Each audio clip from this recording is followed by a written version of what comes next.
Yo, what's up guys for today's video? So ayun, tinatanggal pala ng kapatid ko yung sidecar ng motor niya dahil sasakyan po namin papuntang Linag Pualas dahil gagala na naman po kami. Bale, nagmamadali po kami niyan kasi mukhang uulan po. Sa sobra po namin pagmamadali, ayan, yung tsinelas po ng pamangkin ko ang nasuot ko. Bale, inabutan po kami ng ulan at dahil nga po nabasa po kami ng ulan, sumilong na lang ho kami. Ayan po, may mga kasama din po kaming sumilong. Bale, para na po kaming asin dyan, takot na takot sa ulan. So ayan po, dumating na po kami sa bahay ng kapatid ko. Di na po ko nakapag-video baka kasi mabasa yung cellphone natin, baka maging waterproof. Ayan, nilagay ko din po pala sa plastic yung mga gadget ko, baka kasi dukutin. So ayan, good morning na agad. Bale, late na pala ako nagising yan mga lods. Katatapos ko na rin pala uminom ng kape. So di pa nagigising si Utol. Ayan pala si Bayaw, bagong gising. Tulala pa yan guys. Ayan, gising na din si Utol. Tsaka yan din pala yung pinakamaganda kong ate na iwan ko kung anong pinagsasasabi. Bale, magpipicture-picture daw kami dito sa likod ng bahay nila. Ayan, ito pala yung sa kanila. Unwind pero puro saging. Para naman kaming unggoy na nagbakasyon dito. May mga mais-mais pa yan. Sayang wala akong dalang plastic. Kahit ni sa kanila yan, kukuha ko. So yun guys, nagpipicture-picture na sila. Kaya pinatabi ako ng ate ko kasi daw nakikita ako sa picture. Sorry naman, nakakasira daw kasi ako ng view. Totoo ba yun guys? So yan ako. So kunwari hindi ko alam na in-installin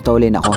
Kung may patawag-tawag pa yan kahit wala namang tumatawag kasi lowbat nga ang cellphone. Para naman akong iti-itin yan eh. Oh, hindi nyo alam no. Siyempre hindi kayo nagtitiktok eh. Bobo yun. Nando na si Sekamis ha? Hindi ni ba? Kalipatang. Hindi ni ba? Pala sa linak. Malingaw. Ha, pena na bud.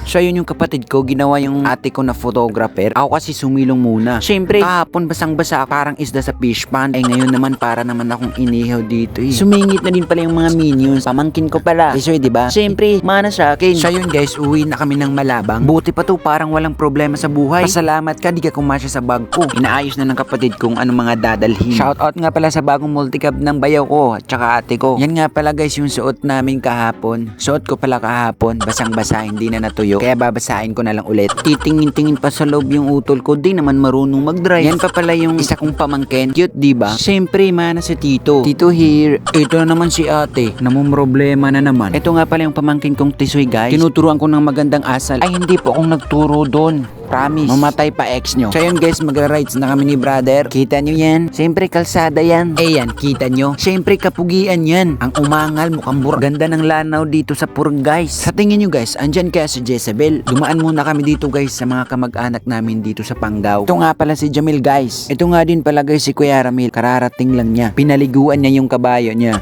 Motor niya. Ito nga rin pala si Berteng, kulokoy ng pamilya. Ito din pala si Joair, pinsan ko, na mas mataas ang buhok kaysa kay ate. Tsaka iinom din kami ng kape na may kasamang tinapay. Ay sus, diet pa naman ako. Sige lang, extend ko muna diet ko guys. So yan guys, aalis na kami, uwi na kami niyan. Ayun, ginawa pa kong videographer na mga to. Shoutout nga pala sa inyo pag didelete ko to eh. Nag-effort na nga ako, trabaho ko pang isend.